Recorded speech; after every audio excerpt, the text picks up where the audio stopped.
Hi friends, నమస్తే. Welcome back to ఇస్మార్ట్పూర్న. ఈరోజు ఇంకొక కొత్త రెసిపీతో మీ ముందుకు వచ్చేసాను. అదే ఆనియన్ సమోసా. సమోసాలంటే ఇష్టపడిన వారు ఎవరు ఉండరు.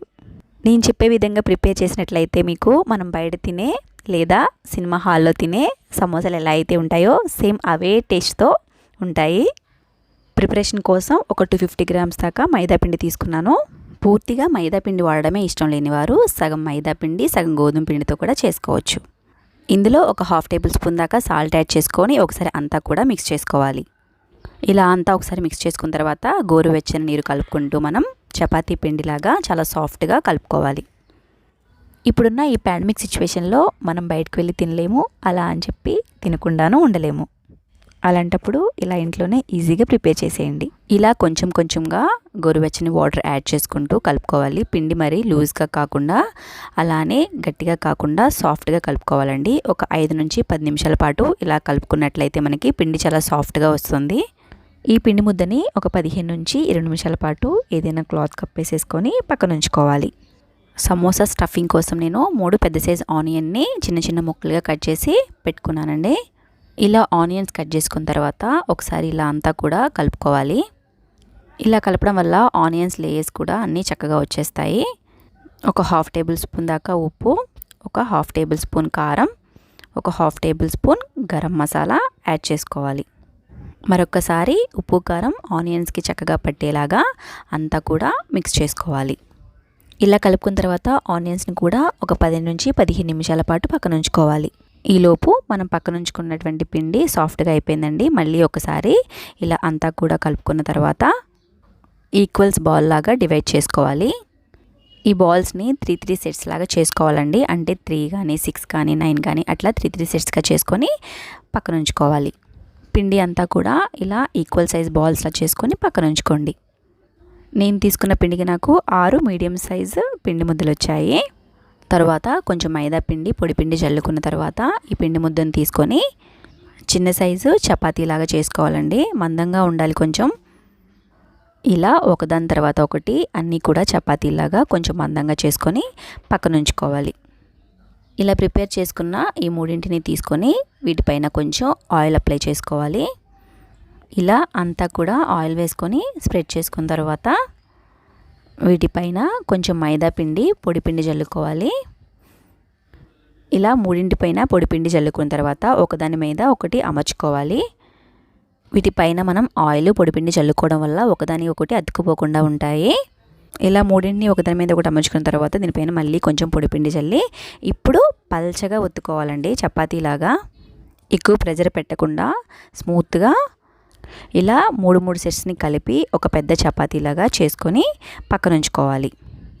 మూడింటిని కలిపి ఇలా పెద్ద చపాతీలాగా చేసుకునేటప్పుడు మనం రౌండ్గా కాకుండా వీడియోలో చూపిస్తున్న విధంగా చేసుకోవాలండి. అప్పుడు మనకి కట్ చేసుకునేటప్పుడు చక్కగా వస్తుంది. స్టవ్ ఆన్ చేసుకొని పెనం హీట్ అయిన తర్వాత ఈ చపాతీని దాని మీద వేసుకొని మీడియం టు లో ఫ్లేమ్లో పెట్టుకొని హీట్ చేసుకోవాలి. ఇలా లో ఫ్లేమ్లో పెట్టి మనం కాల్చుకోవడం వల్ల మనకి ఆ లోపల ఉన్నటువంటి లేయర్స్ కూడా చక్కగా హీట్ అయ్యి సమోసా షీట్స్ ప్రిపేర్ చేసుకునేటప్పుడు ఆ పొరలు అనేవి మనకి ఈజీగా వచ్చేస్తాయి. 2 to 3 మినిట్స్ మనం హీట్ చేసుకుంటే సరిపోతుంది. అంతకంటే ఎక్కువ మనం హీట్ చేస్తే చపాతీలాగా అయిపోతుంది. జస్ట్ కలర్ చేంజ్ అయితే వీడియోలో చూపించే విధంగా అయితే సరిపోతుంది. ఇలా మనం లైట్గా కాల్చుకున్న తర్వాత ఇప్పుడు మనం షీట్స్ ప్రిపేర్ చేసుకుందాం. సమోసాలకి స్కేల్ కానీ ఏదైనా కానీ ఇలా పెట్టి మనం స్ట్రైట్గా కట్ చేసుకోవాలి. 4 సైడ్స్ కట్ చేసేసుకోవాలి. ఈ ప్రాసెస్ అంతా కూడా మనం పెనం మీద నుంచి తీయంగానే వేడివేడిగా ఉండగానే మనం ఇలా కట్ చేసేసుకోవాలండి. లేదు అంటే గట్టిపడిపోయి మనకి షీట్స్ సరిగా ప్రిపేర్ అవ్వవు. ఇలా స్క్వేర్ షేప్ ప్రిపేర్ చేసేసుకున్న తర్వాత 4 సైడ్స్ మనం కట్ చేసేసుకుంటాం కదా, వాటిని అవి కూడా ఇలా లేయర్స్గా వచ్చేస్తాయి. వాటిని మనం చిన్న చిన్న పీసెస్గా కట్ చేసుకొని డీప్ ఫ్రై చేసుకొని ఉప్పు కారం వేసుకొని తింటే పిల్లలు చాలా ఇష్టంగా తింటారు. ఈ స్క్వేర్ షేప్ని మళ్ళీ మధ్యలోకి 2 సమభాగాలుగా కట్ చేసుకోవాలి. చూసారు కదా, లేయర్స్ అసలు మనం తీయకముందే అన్నీ చక్కగా విడివిడిగా వచ్చేస్తున్నాయి. వీటిని ఇలా సింపుల్గా డివైడ్ చేసేసుకొని సమోసా షీట్స్ని చాలా ఈజీగా ప్రిపేర్ చేసేసుకోవచ్చు. ఇలా అన్ని డివైడ్ చేసేసుకొని ఒక ప్లేట్లో ఉంచుకొని పైన ఒక క్లాత్ కప్పుకొని ఉంచుకోవాలి. లేకపోతే ఈ షీట్స్ అనేవి ఎండిపోయినట్లు పొడి పొడిగా అయిపోతాయి. అప్పుడు మనం సమోసా చుట్టుకోవడం అనేది కొంచెం కష్టమవుతుంది. ఒక చిన్న గిన్నెలో కొంచెం మైదా పిండి తీసుకొని వాటర్ కలుపుకొని ఇలా థిక్ పేస్ట్లా చేసుకొని పక్కన ఉంచుకోండి. ఇలా ఒక సమోసా ప్రిపరేషన్ షీట్ తీసుకొని ఇలా కోన్ షేప్లోకి ఫోల్డ్ చేసుకోవాలి. తరువాత పైన వీడియోలో చూపిస్తున్న విధంగా మనం ప్రిపేర్ చేసుకున్న మైదా పేస్ట్ని పెట్టుకున్న తర్వాత దీన్ని మళ్ళీ ఇంకొకసారి ఫోల్డ్ చేసుకొని అక్కడ స్టిక్ చేసుకోవాలి.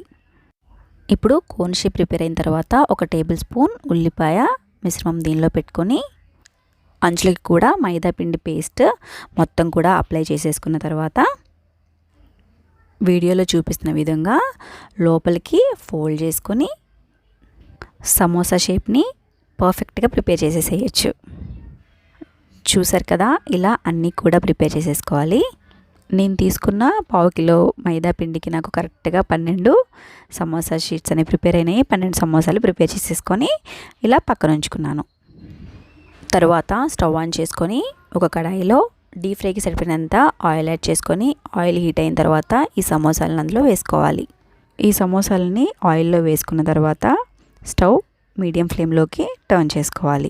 మీడియం ఫ్లేమ్లోనే ఈ సమోసాలన్నీ కూడా గోల్డెన్ కలర్ వచ్చేదాకా వేయించుకోవాలి. ఇలా మనం సమోసాలని వేయించుకోవడం వల్ల పైన క్రంచీగా లోపల చాలా ఆనియన్స్ సాఫ్ట్గా ఉండి మనకి తినడానికి చాలా రుచికరంగా వస్తాయి.